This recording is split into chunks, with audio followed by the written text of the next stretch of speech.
In this, the first of 2 lessons on aircraft tyres, the construction of the 2 types of tyre fitted to aircraft, radial and cross-ply or bias, will be described. Aircraft wheels are fitted with pneumatic tyres, which may be tubeless or have an inner tube. Tyres fitted with inner tubes tend to be used on some light aircraft and on older aircraft. Most modern aircraft have tubeless tyres fitted. Tyres are usually inflated with nitrogen, which absorbs shocks and supports the weight of the aircraft, while the tyre cover maintains the shape of the tyre, transmits braking, and provides a wearing surface. If a tube is fitted, the tyre also restrains the tube and protects it from damage.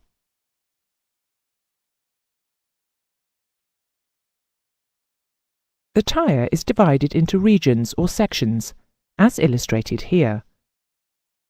The tread of the tyre is situated in the crown and shoulder section. It is worth noting that the term tread is applied irrespective of whether the rubber is plain and smooth or moulded on a block pattern.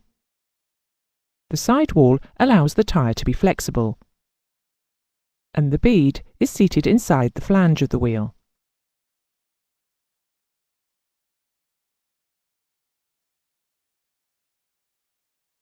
There are 2 types of tyre in common use. These are known as radial ply and bias or cross-ply tyres, the names originating from the way the tyres are constructed. The tyre consists of a casing made of plies of cotton, rayon or nylon cords. The cords are not woven but arranged parallel in single layers, and held together by a thin film of rubber which prevents cords of adjacent plies from cutting one another as the tyre flexes in use. During construction of the tyre, the plies are fitted in pairs and set out so that the cords of adjacent plies are at 90 degrees to one another in the case of bias or cross-ply tyres, and from bead to bead at approximately 90 degrees to the centre line of the tyre in radial tyres. The tyre manufacturer gives each tyre a ply rating. This rating does not relate directly to the number of plies in the tyre, but is the index of the strength of the tyre. The ply rating is shown on the sidewall of the tyre. This tyre, for example, has a ply rating of 32, but it only has 18 plies. The tyre beads hold the tyre on its wheel. The beads are made of high tensile wire strands. Each wire strand is coated with rubber compound and is spiral wound into a coil of the specified diameter for the tyre. The plies are wrapped around the beads and turned up back onto themselves. If the tyre is designed to be used without an inner tube, a rubber lining is applied to its inner surface and the underside of the beads. This lining, which retains the gas pressure, forms a gas-tight seal on the wheel rim. The gas seal depends on a wedge fit between the underside of the tyre bead and the taper of the wheel rim. To absorb and distribute load shocks and protect the casing from concussion damage, some tyres have 2 narrow plies embedded in thick layers of rubber between the casing and the tread. These special plies are termed breaker strips. The most popular tread pattern is the ribbed type. It is formed from circumferential grooves around the tyre to assist in water dispersion and to help prevent aquaplaning or hydroplaning. The grooves also help to improve contact grip between the tread and the runway surface. Nose wheel tyres, particularly those fitted to aircraft with the engines mounted on the rear fuselage, may have a chine or chines moulded onto the shoulder. These are rubber extensions, designed to direct water away from the engine intakes and so prevent flameouts due to water ingestion. A nose wheel tyre fitted to a single wheel installation will have a chine moulded onto both sides of the tyre, whilst on a double nose wheel installation, the chine is fitted only to the outer edge of each tyre. Whether the tyre is fitted with a tube or is tubeless, an inflation valve is required. In the case of the tyre with a tube, the valve forms part of the tube installation. Whilst on a tubeless tyre, it is fitted directly onto the wheel rim with a rubber sealing gasket. Each inflation valve is fitted with a non-return valve.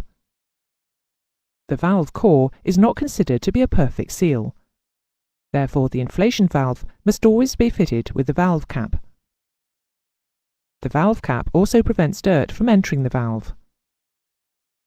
It is important when doing your external check of the aircraft that you check that the valve caps, which are normally coloured yellow, are fitted. They will slow down the loss of pressure in the event of a valve failure.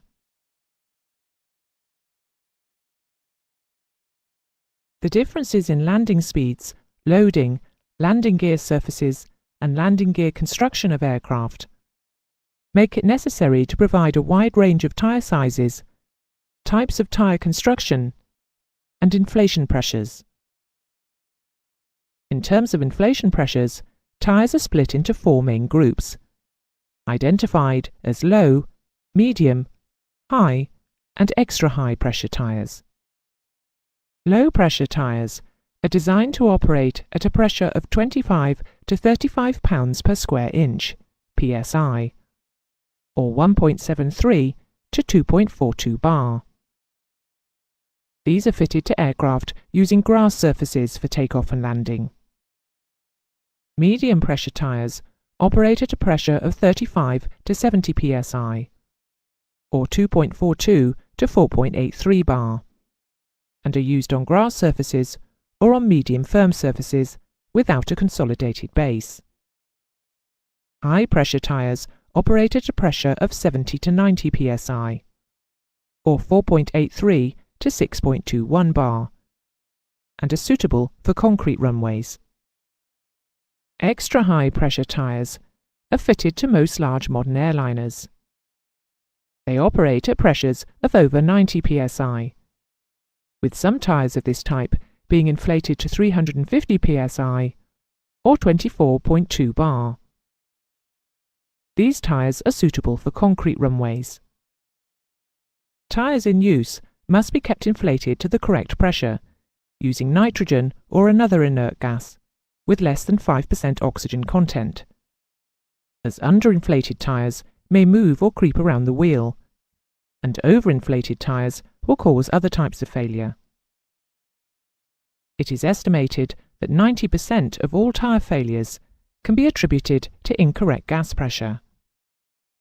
Overinflation will cause excessive wear to the crown of the tyres, whilst underinflation is the cause of excessive shoulder wear and creep.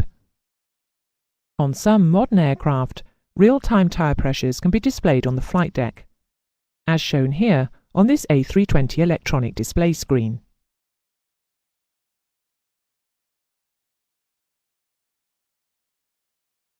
The manufacturer will set a maximum ground speed to which a tyre can be subjected. This will be marked on the side of the tyre. It is important that this speed is not exceeded, as damage, including possible tread separation, may occur. You should now have an understanding of how the two types of tyre are constructed.